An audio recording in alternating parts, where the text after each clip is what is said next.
These 10 home features that sound amazing in the showroom or on Facebook turn into expensive regrets the moment you actually have to live with them. So whether you're planning renovations to get a better price for your house or just trying to avoid expensive mistakes, stick around because we're going to count down from 10 to 1. And we're going to start at number 10 with open shelving. I like to refer to this as the Instagram hack that cons you into a perpetual cleaning job. I mean, they looked incredible in that design blog. You have the floating shelves, the carefully curated dishware, that whole minimalist vibe. You even ripped out perfectly good upper cabinets just to achieve the look. But 3 months in, you're wiping down every single dish before you use it. And it's not just dust that you're wiping off. There's also a fine layer of cooking grease mixed with whatever else floats around in your kitchen. If you saute onion once, every bowl on those shelves needs to be washed. And don't even think about storing anything because those shelves, well, they only look good when they're styled like a West Elm catalog. So the moment that you add your mismatched Tupperware collection or that ugly but functional colander, the whole design falls on its face. Number 9. Pot filler faucets. Now, these dumb things have you spending an extra $3,000 in plumbing and fixtures. Also, you don't have to walk 6 feet from your sink to your range with about 5 pounds of room temperature water. Here's the sales pitch. No more lugging heavy pots from sink to stove. Just fill directly over the burner. I mean, okay, I guess it kind of sounds genius, but the reality here is it only solves half the problem because once a pasta is done boiling, you still have to carry this boiling hot pot full of water back to the sink just to drain it. And because you rarely use this thing, unless your home doubles as an Olive Garden, the water just sits in that line getting all rusty. So when you do need it, well, you're running the tap forever just to clear out all the sediment that's accumulated. Number 8. These are the built-in jacuzzi tubs. Now, they're also known as the oversized bathtub that you will never use. These things seem cool at first because, well, they're massive. I mean, after owning one, I can tell you that these things actually suck because, well, they're massive. Cleaning one is like scrubbing a small swimming pool. You're on your hands and knees and you're reaching into these corners, wiping down like acres of acrylic, questioning every life choice that led you here. And besides the chore factor, some people also report that there's mold issues because the plumbing behind the jet, it actually stays wet and it creates this perfect breeding ground for growth. And here's something that almost nobody knows. If you actually read the freaking manual, like I did, it states clearly that proper maintenance requires monthly bleach cleaning cycles. So you have to fill the whole tub, add the cleaning solution, run the jets, drain it, repeat. I mean, I'm not doing any of that. So if you're not doing those bleach cycles and you decide to use the tub anyway, you're essentially just marinating in this stagnant water funk every time you use it, which according to statistics is you never use it. So I guess that's the bright side. For number 7, I want to talk about these touchless kitchen faucets, or as I learned, it's basically the smart upgrade that requires a PhD to troubleshoot. I want you to imagine this. It's Thanksgiving morning. You've got raw turkey guts all over your hands. You need to wash up before touching literally anything else. So you wave your hand at the fancy motion sensor faucet and nothing happens. So you wave again, but this time a little bit more angry. Still nothing. You're dripping raw poultry juice on the counter.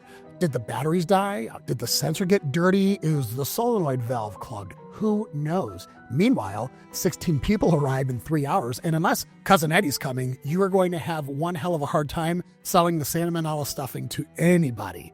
Now, these faucets, they fail for a million different reasons. Sometimes it's the batteries. Obviously, these sensors are always false triggering when you're just grabbing paper towels. The solenoid valves actually need $100 refurbishments every once in a while. And yes, if it seems like I'm a little too familiar and angry with how all this happens, that's because this is autobiographical, and I will never, ever again have a touchless kitchen faucet. Number 6. Microwave drawers are the $2,500 appliance that is holding your entire kitchen hostage. These things seem luxurious. I mean, they're sleek, they're under the counter, there's no bulky box cluttering your space. You probably paid about the going rate of around $3,000 to have it installed because, well, we were in delusional remodel mode and we tell ourselves that this is all going to be worth it for that clean look. Until you turn 40, or you have to bend over and get your food, or get glasses to read the tiny writing, or until it breaks, which, based on our forum reports, happen around every 5 years or so. So now you've got a problem. You see, Sharp, they own all of the patents, and they manufacture every microwave drawer regardless of the brand name that's on it. Your replacement, well, it has to fit the exact custom cabinet cutout. And if Sharp discontinues your model or changes its dimensions, you're renovating expensive cabinetry to accommodate a microwave. This all seems so ridiculous when you realize that a standard microwave just costs a few $100s and takes 10 minutes to swap out. So you just decided to marry Sharp for the entire lifespan of your kitchen, and it didn't even buy you dinner first. I mean, I guess it reheated a couple for you. I hope that relationship works out.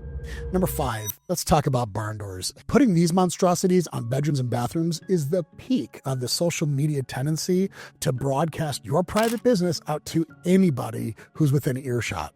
And I know they looked so charming in the photos. You have the rustic hardware, the space-saving design, and that satisfying slide you get.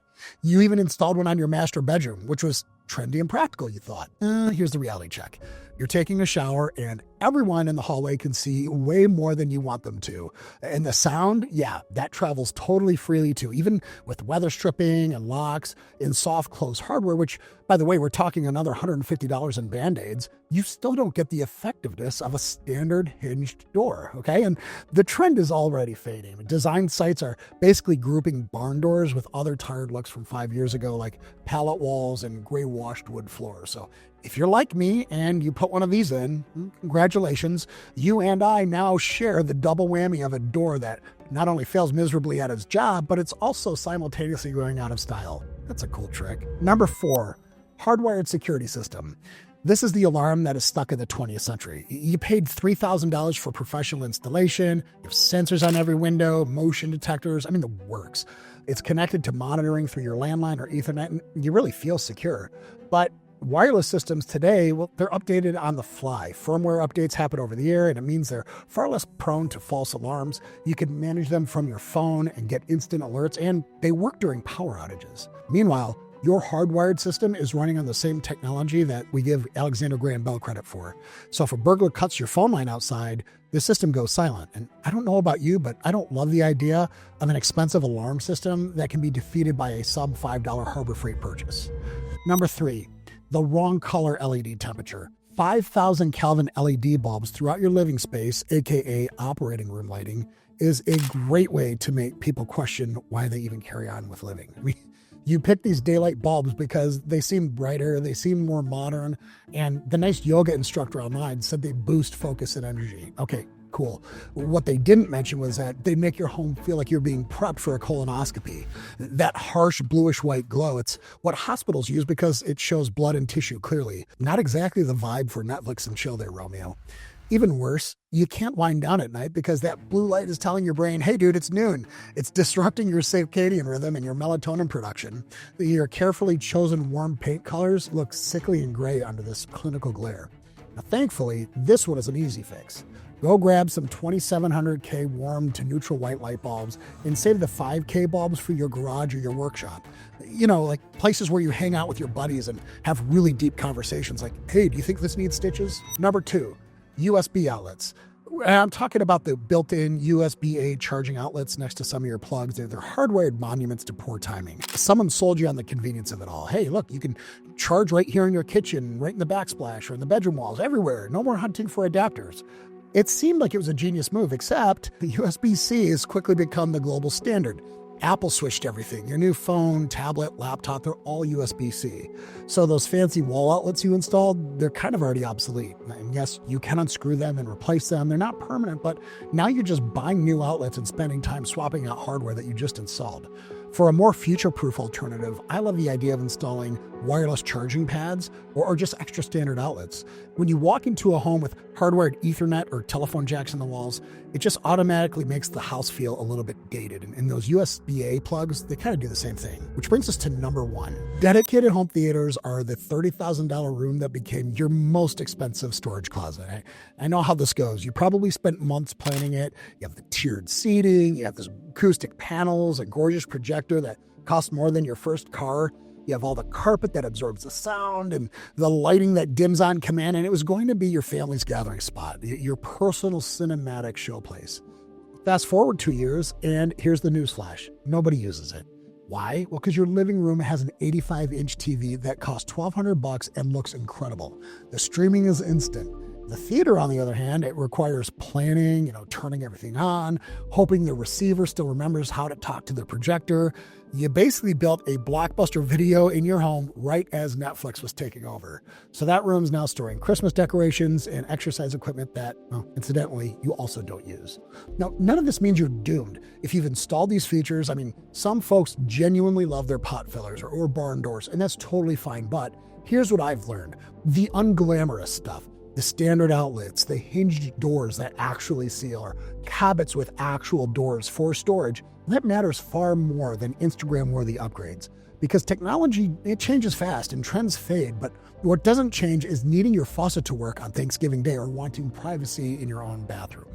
Now, if the only reason you're watching this is because you just want to avoid making some horrible design mistakes like I did, well then, hey, I'm glad we met. But if you're looking to improve the value of your home because you're thinking about selling, then it's important to understand that getting these fundamentals right is how you sell faster for more money, which is exactly why I created this video right here. It's to show you the best person to sell your home. It might just be the person you see staring back at you in the mirror. And I look forward to seeing you there.